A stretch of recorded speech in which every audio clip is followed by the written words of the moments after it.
మోదీ పాలనలో దేశంలో సామాజిక న్యాయంపై ప్రభుత్వ రంగ సంస్థలపై తెలంగాణ రాష్ట్ర ప్రధాన కార్యదర్శి టి స్కైలాబ్ బాబు మాట్లాడుతూ తీవ్రమైన దాడులు కొనసాగిస్తుందన్నారు.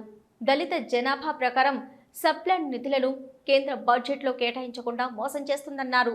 ఎస్సీ ఎస్టీ రిజర్వేషన్లపై కేంద్రంలో ఉన్న బీజేపీ ప్రభుత్వం దాడి చేస్తుందని విమర్శించారు. 2 కోట్ల ఉద్యోగాల భర్తీ చేయకుండా నిర్లక్ష్యంగా వ్యవహరిస్తుందన్నారు. ప్రభుత్వ రంగ సంస్థలను ప్రైవేట్ రంగ సంస్థలకు అప్పచెప్తుందన్నారు. ప్రైవేట్ రంగ సంస్థలలో రిజర్వేషన్లు అమలు చేయకపోవడంతో రాజ్యాంగ హక్కులకు దళితులు బలహీన వర్గాలు పొందలేకపోతున్నారని అన్నారు. బీజేపీ పాలనలో ప్రతిరోజు 6 దళిత మహిళలు అత్యాచారానికి గురవుతున్నారని అన్నారు. వీటిని నియంత్రించడంలో ప్రభుత్వం నిర్లక్ష్యంగా వ్యవహరిస్తుందన్నారు. దళితులపై అత్యధికంగా బీజేపీ పాలిత రాష్ట్రాల్లోనే దాడులు కొనసాగుతున్నాయని అన్నారు. మోదీ మనవాద విధానాలపై రాజ్యాంగ హక్కుల రక్షణ కోసం సమరశీల పోరాటాలు కొనసాగించాలని అన్నారు. తెలంగాణ రాష్ట్రంలో కాంగ్రెస్ పార్టీ ఎన్నికల మేనిఫెస్టోలో చేవళ్ల డిక్లరేషన్ ప్రకటించి ప్రతి దళిత కుటుంబానికి 12 లక్షల రూపాయల అంబేద్కర్ అభయహస్తం ప్రకటించి అమలులో నిర్లక్ష్యంగా వ్యవహరిస్తుందని అన్నారు.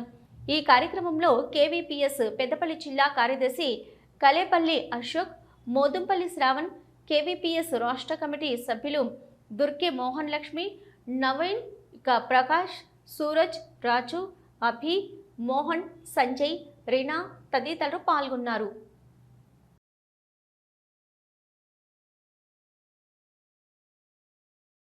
ఈ దేశంలో ప్రభుత్వ రంగ సంస్థలన్నింటినీ కూడా కారు చౌకగా కార్పొరేట్ శక్తులకు కట్టబెట్టడానికి సన్నద్ధమవటమే కాదు, ఈరోజు శ్రామిక వర్గాలుగా ఉన్నటువంటి వాళ్ళ హక్కుల కోసం స్వాతంత్ర్యం కంటే ముందు నుంచి పోరాడి సాధించుకున్నటువంటి 29 కార్మిక చట్టాలను ఒక కలంపోటుతో రద్దు చేసి 4 లేబర్ కోడ్లు తీసుకొచ్చి కార్మికుల యొక్క శ్రమను మొత్తం దోచి కార్పొరేట్ శక్తులకు దాచిపెట్టేటువంటి పనిని కేంద్ర బీజేపీ సర్కార్ చేస్తూ ఉన్నది.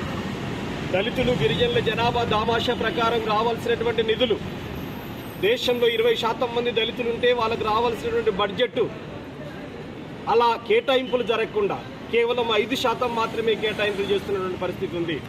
నీతి ఆయోగ్ వచ్చిన తర్వాత ఎస్సీ ఎస్టీ సప్లాన్ చట్టాన్ని కంప్లీట్గా నీరుగార్చి దళితులకు రావాల్సిన బడ్జెట్ను తుంగలో తొక్కుతున్నటువంటి పరిస్థితి ఉంది. జాతీయ గ్రామీణ ఉపాధి హామీ చట్టంలో 100% మంది దళితులే జాబ్ కార్డు హోల్డర్స్గా ఉన్నారు.